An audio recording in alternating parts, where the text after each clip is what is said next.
Now, there's a lot of really disrespectful and memorable anime moments, but I honestly think we have to give this moment in Let This Grieving Soul Retire, episode 11, a run for the crown. So, immediately I realized how bad that was. In the moment when he's just talking about eating teriyaki dragon, I think it's just a funny moment. I'm not thinking it's going to get passed around the town like gossip. But as soon as it did, I realized, oh my god. The best part about this Arnold character is he's not some random Joe. Like, he's legitimately talented. He looks badass, he talks like a badass, and he has the feats to back it. The unfortunate thing for Arnold is that he's in a world where Krai and the Grieving Souls are wildcards, to put it simply. And to have a level 7 be essentially told through the town newspaper that this random dude Krai, level 8, decided to say, I bet dragon tastes good teriyaki style. And if you don't realize why that's so disrespectful, think about it.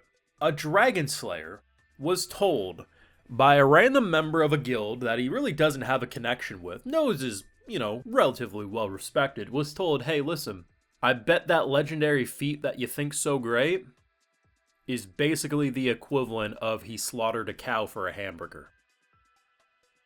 This man slapped his dick so hard on the table to the point of saying, any basic bitch could kill a dragon. It's not about, oh my god, wow, that's a talented feat, what type of armor, legendary. No, it's just, yeah, I bet that would taste good. And in his defense, he literally was just thinking about it like, yeah, I bet that would taste good. Because he's surrounded by such extreme bullshit that it makes sense his brain would go there. But the fact that not once but twice his words were basically taken, and that's going to go to Arnold. I mean, at the end of the episode, same thing. His depiction of Arnold is he likes big boobs. Like, he's disrespecting him so hard. And I can't help but feel so bad for this man. Because at the end of the day, being able to kill a dragon is not a simple feat. By even extreme talented standards. But when you're essentially dealing with demons among men, to have your legendary feat dumbed down to Colonel Sanders slaughtering a couple of chickens for his bucket. Bruh. I got those full live reactions over on Patreon if you want to see me just laugh in real time with this greatness over there exclusively. I mean, they better confirm a season 2. We do have 2 episodes left. It is 13 episodes, so we don't have to say goodbye to it just yet. But the more I watch the show, the more I truly wish I discovered the show and it already had 50 to 100 episodes out. I just don't see myself getting bored of this cast anytime soon. And the more I witness of them, the more I love it. They're starting to tease a bit more of the Grieving Souls party. And honestly, man, the fact that when you look at it from like anyone's perspective, but let's put ourselves in Arnold's perspective. So he's ready to throw hands at the end of the episode, right? Tino's out here defending honor, which essentially makes it so we have to fight to defend our life, basically, because he's basically saying, hey, I'll get on my knees and apologize. But Tino's out here saying, no, she wants to be the only one on her knees for other nefarious reasons. And we end up having to bust out this object, which essentially felt like gravity magic. And I love the idea that Arnold doesn't know a whole lot about this guy other than, and he says facts, that the only reason you are where you are is that you're basically hanging on the ankles of everyone else. And I'm thinking to myself, the dude be speaking facts. And even our boy knows he'd be speaking facts. And without that object, he wouldn't have survived a fight with these guys. He even himself knows it. But does that object pack a mean punch? Hell yeah. Unfortunately, she also got caught in the crossfire. And we don't see it, but it sounded like he had to drag her bitch ass out of the gravity pull. And he's just like, are you a mage? He's like, nah, not really. It's like, the man makes no sense. Like, put yourself in any of these characters' shoes, looking and observing, whether you're going up against them or watching in the crowd. Cry makes no sense. At face value, he feels like a god. He really does. He does things, he says things, and he has no fear. But then when we look at it from the anime perspective, because we get to hear his internal monologue, he's basically like, how can I get out of this alive?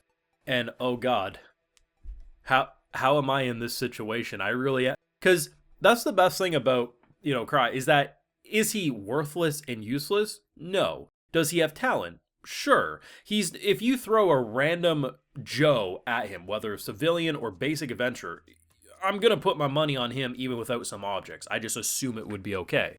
But in terms of these high-ranking adventurers, no, he's not. He's lucky at... Some people still think he doesn't have luck. This man called out the dude's name who's A, E-I-G-H, because he just says A, and he's like, how do you know my name? He's like, what the hell are you guys talking about? He literally rolls criticals, either max unlucky or max luck. There's no in between with this man. And even when he hits unlucky, the dude's rolled enough luck for previous encounters that it all balances out. And that's what makes him such an endearing character, because no one can deny the fact that yes, he has some talent, but he skirts by because everyone else either defends his honor for him, or when he's forced to defend his own, he's been given trinkets that are essentially gods among men in themselves. Such a good character. There isn't a bad character. Even Johnny Bravo looking asses in the background, I'm just like, I just love everyone. And Arnold's the type of character design that I look at and I say, that actually does look like a badass. And the fact that he has the feats to back it. I believe he slayed a dragon. I 100% do.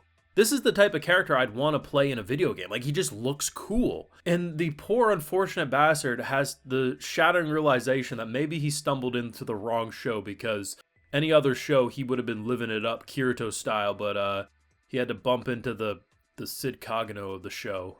It's brilliant.